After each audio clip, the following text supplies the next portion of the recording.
பிரியமானவர்களே, இயேசு கிறிஸ்துவின் இணையற்ற நாமத்தில் உங்களை வாழ்த்துகிறேன். இந்த மன்னா டுடே என்ற டெய்லி பாட்காஸ்டை கேட்கிற உங்கள் ஒவ்வொருவரையும் கர்த்தர் ஆசீர்வதிப்பாராக. எஸ்தர் 4வது அதிகாரம் 16வது வசனம் இப்படியாய் கூறுகிறது: நீர் போய் சூசானில் இருக்கிற யூதரை எல்லாம் கூடி வரச் செய்து 3 நாள் அல்லும் பகலும் புசியாமலும் குடியாமலும் இருந்து எனக்காக உபவாசம் பண்ணுங்கள். நானும் என் தாதிமாரும் உபவாசம் பண்ணுவோம். இவ்விதமாக சட்டத்தை மீறி ராஜாவினிடத்தில் பிரவேசிப்பேன். நான் செத்தாலும் சாகிறேன் என்று சொன்னாள் என்பதாக. தியாகம், சாக்ரிஃபைஸ் என்ற தலைப்பின் கீழ் இன்றைய மன்னாவை தியானிக்கப் போகிறோம். அதிகமாக நேசிப்பதையோ மதிப்பதையோ துறப்பதுதான் தியாகம்.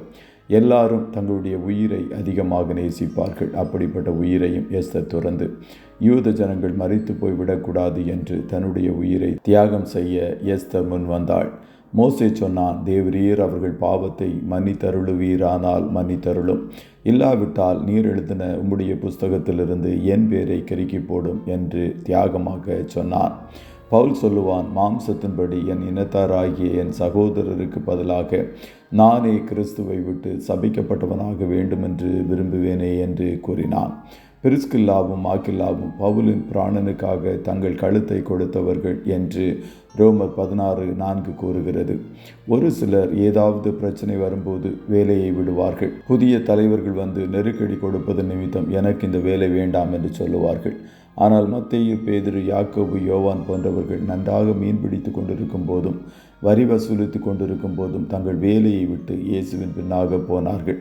நம்முடைய வாழ்க்கையிலும் கர்த்தர் ஒவ்வொரு ஆசீர்வாதத்தை கொடுக்கும் போதும் குறிப்பிட்ட தியாகம் செய்கிறவர்களாய் நாம் காணப்பட வேண்டும். ஆபிரகாம் ஈசாக்கை தியாகம் செய்தான். அன்னாள் சாமுவேலை தியாகம் செய்தாள்.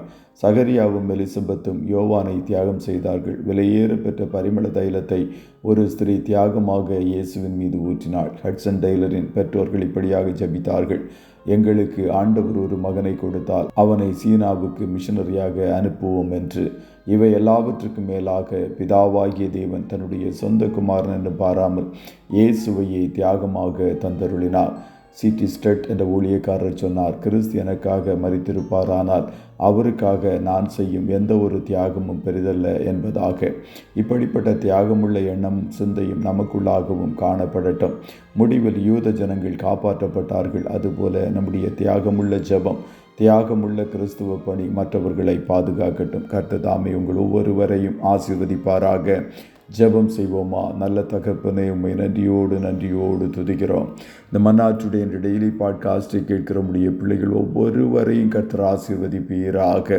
தகப்பனே, இன்றைய தினம் நம்முடைய பிள்ளைகள் கையிடுகிற எல்லா வேலைகளிலும் கர்த்தருடைய கரம் இவர்களோடு கூட இருந்து நடத்தட்டும் என்று சொல்லி ஜெபிக்கிறோம்.